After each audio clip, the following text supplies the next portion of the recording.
wobbling. Sorry guys. Hi, I am Zuchii, and this is Grogu, and this is my shirt with Grogu on it. You may not recognize this location I'm in, and that's because it is new. This is my San Diego home. Yay! This will be a partial residence of mine. And as I love Star Wars, I decided that this would be Star Wars inspired, but my dad said I can't make more than 1/3 of my room Star Wars. And then I realized, have I gone into my Star Wars passion with you guys enough? The answer is no, I have not. So I'm gonna be doing some sort of like deep dive video essay type videos about Star Wars.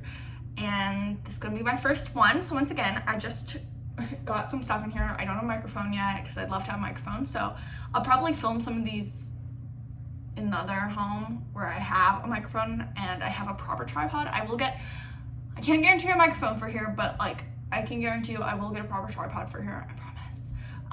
So you're on a tripod, it's just really, really bad. So I apologize. But today's topic is, can we live in Star Wars? Now, this topic may seem kind of like, no we can't, duh. And I get that. But obviously I don't want all these wars happening. And sadly we're having war happen all around us these days. But what about the cheery things? What can we do to incorporate Star Wars into our lives? Well, I want to start off with atmosphere. So traveling into space isn't really an option for most people. And even then, the planets in Star Wars are not with Earth and our solar system. So it makes living on those planets very hard. But lucky for us, some filming locations used in our live action Star Wars media can be visited today. So personally, Naboo and Tatooine are my favorite planets. I will say that, so I'm a bit biased. And I think that takes up the majority of this segment of locations, because that's what I enjoy and that's what I like. And even though this is totally for also you guys, I want to live in Star Wars. And yes, so it'll probably be concentrated here it is concentrated on those locations here, but I do have other locations, don't you worry. So let's start with the Royal Palace of Caserta. Now, this is the biggest castle. And also, I will leave my citations down below. So also, if I mention something and you're interested, check my citations. I'll also have a eat this video because we'll talk about food later. And then I'll also have a shop this video for some shopping things, but things like tours will be in citations, just to let you know. And same thing with like hotel reservations. So, yes, this in 1997, the interior was replicated as Queen Amidala's palace of the planet Naboo in Star Wars: The Phantom Menace. It was used as a location for 4 days after it had been closed to visitors. So, they closed it for 4 days, filmed it, got out. Because you can totally still visit it. Now, in 2002, the same palace was used for Queen Jamila's palace in Star Wars: Attack of the Clones. So, very cool. The inside, if you want to go check it out, maybe dress up as Padme Amidala, who knows? Queen Jamila, I don't know. Now I'm going to go on to Mount Etna. So, one of the most iconic scenes in the prequel movies is the battle between Obi-Wan Kenobi and Anakin Skywalker, in my opinion, and I think the world's opinion. So, even if you don't like the prequels, because the last one was also prequels, I know, but I do like them, okay? I'm so sorry. And even if you don't like them, you may be like, oh, this is so cool. I can't believe they wasted it on the prequels. I don't know, but I like them. So, yes, and that was at the end of episode 3. So, the two fight through like hell, okay, of lava, and that replicates energy on the planet Mustafar, which is where they were. And as the lightsaber flashes, lava erupts beneath, threatening death with any failure. So the lava in this scene is real. Yeah. which is really cool. So George Lucasfilm, captured these scenes during the 2002 eruption of Mount Etna in Italy. And Mount Etna is an active volcano in Sicily, actually. And now it is a UNESCO World Heritage Site that visitors enjoy today. So once again, you can totally go visit it. Maybe dress up as Obi-Wan Kenobi, Anakin Skywalker, Padme, or just, I don't know what you want to do. But the nearest city is Catania, and that's where you can easily arrange Mount Etna tours. You can easily go there and arrange them. I believe that you could totally do that online too, but really cool. Now I'm going to go on to Ajim, Tanzania. So Tanzania was used for Tatooine. There was also, I believe it's Death Valley here in California, because I'm in California right now, was also used, and it was a mix between the two, but Tanzania is a more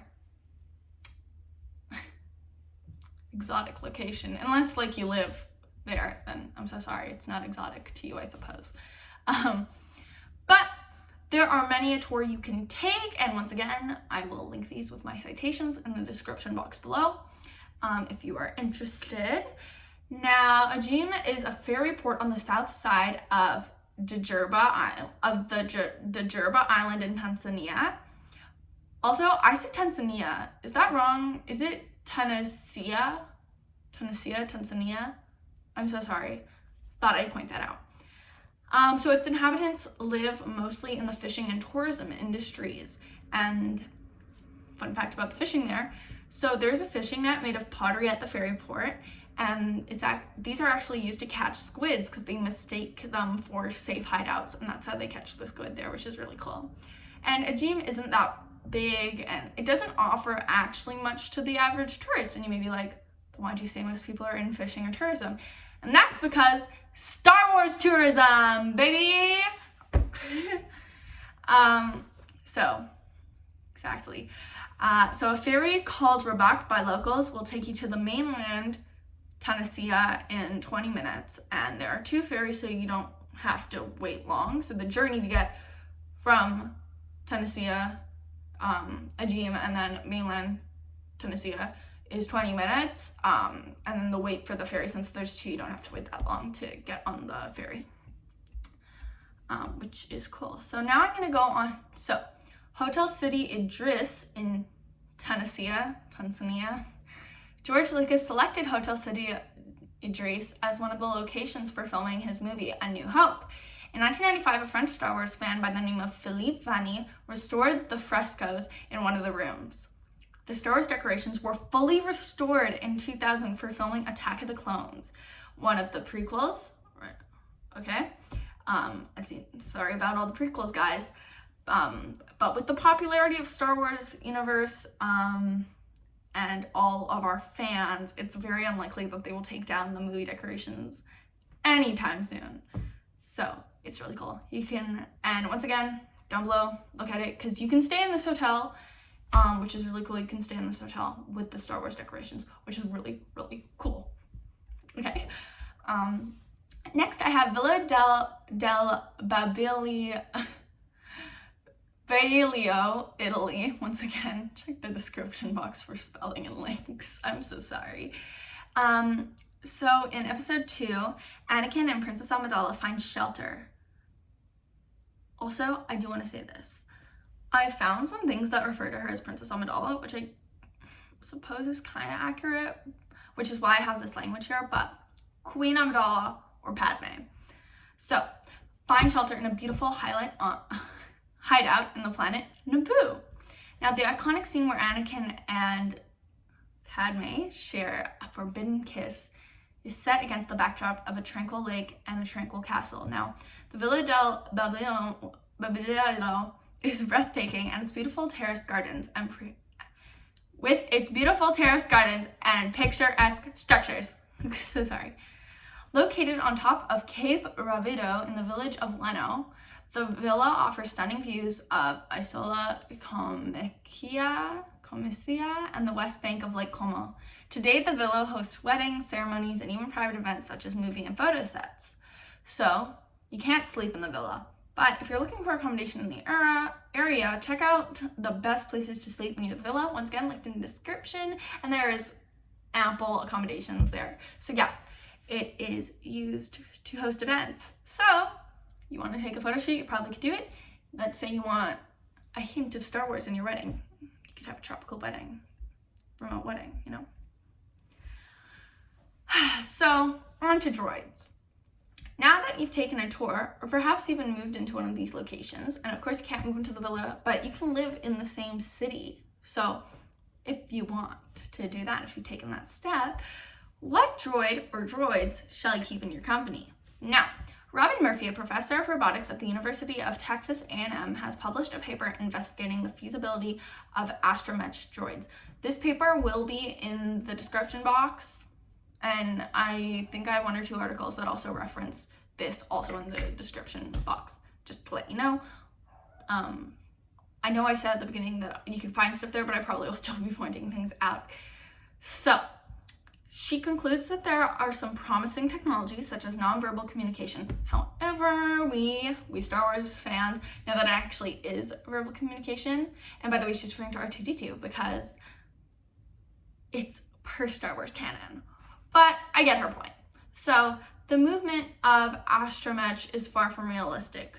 So I will try my best for stand-ins for all types of droids.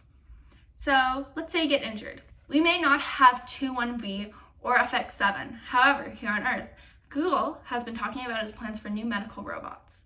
It's teaming up with medical device companies to develop new robotic assistants for minimally invasive surgery. Medical robot assistants have already become a common sight in well-equipped modern hospitals and are being used to help surgeons during urology procedures and more recently for knee replacements. So you may not be able to personally own one of these, but they can help you out if you get injured. Now, the other category I have is some help with household duties. Betty Bots may not be available, but we have robot vacuums to help you out, and I'm sure you could customize most of stuff's appearance, especially different robots. You can totally customize the appearance to make them look like droids. I'm absolutely sure of it. And you may think this is a stretch, but we do have Keurigs and such and talking refrigerators. So once again, they can help you with some household things and you can definitely dress them up. Next is apparel. It's time to dress the part. And although I can't give you a strict set of guidelines because it depends on where you're residing in the Star Wars universe, and also things change. We do have officially licensed and non-licensed apparel, as well as cosplay makers who are able to recreate what we have already seen. And of course there's stuff like this, but if you're actually in the Star Wars universe, you're probably not gonna wear this. So, Her Universe is a good store I would personally check out to go see some of this stuff. And if you wanna get into making cosplay yourself, I kinda do. Or if you just need help with some inspired outfits, there are many talented people online who have tutorials, lookbooks, and more that I would check out. So some of these people are Scene Fix, IGN Movies and TV, Always Believe, The Smuggler's Room, and Punished Props Academy, just to name a few, of course. So, nourishment. We've traveled, got a makeover, and employed a few droids. Naturally, we need some sustenance. First up is blue milk pancakes. So, it's made out of blue milk, panther milk. Anyway, so, all we have to do is make thin pancakes, seeing as these pancakes were quite thin, and add some blue food coloring to your pancake mix, make them thin, and there you go, you already have them. Now, of course, for these, I'm going more for aesthetics rather than the actual taste, because we actually don't really know fully what they taste like, except for descriptions we're given, but we can visually try and emulate it. So, for some more complex recipes, such as bantha blue butter sandwich cakes, Yoda's root leaf stew, and Yob shrimp noodle salad, I'll leave some recipes in the description box. Don't forget, water is the same in both universes, so you always go with that. Now, pets. For my last segment, I'll be talking about pets. I love animals, so naturally I must know what canon pets I could have living as close to Star Wars as possible. I love my dog, but she's a tad different than dogs in Star Wars. In Star Wars, dogs, also known as hounds, were a classification of non-sentient. And I will point this out. Non-sentient is used a lot for things, even though when we see them, we're like, they seem to be sentient. But in Star Wars universe, they're classified as non-sentient, but okay. Quadruple or even sometimes hexapedal species in the galaxy. One type was the Ak dog, which was found on planet Anot. The Begamor two-headed dog was found on the planet Begamor. And another animal that seems to resemble a dog, specifically a pug, in my opinion, are Vorpax. In media, most visual Vorpack recognition would be in Star Wars Resistance, the animated show. I suggest watching it. My favorite character in it is Niku. So, they were species that lived in the galaxy. They came from Naboo and were often kept as pets. They were small enough to be carried by humanoids, had 6 legs, and excreted purple urine. Very funny. Not funny, it's just cool, okay? And banthas. They were social herd animals and were often domesticated and used prominently by Tusken Raiders as mounts and companionship. Lastly, I will talk about the Valcatil, and this is a species of magnificent and giant reptile herbivore native to the world of Utapu. They were incredibly loyal and obedient vehicles, usually with blue and green coats of arms and feather coats of arms on their backs. Valcatil was a fearless horse, ready to jump over dangerous slopes when asked by a rider. And by a rider, I more so mean their rider, because they were able to build very nice bonds. Now, there are so many more things I could cover, and even though this isn't one of my longest videos I've ever made, I'm really new to this. I don't know how you guys are gonna like it, but that's gonna be the end of this video. And may the Force be with you.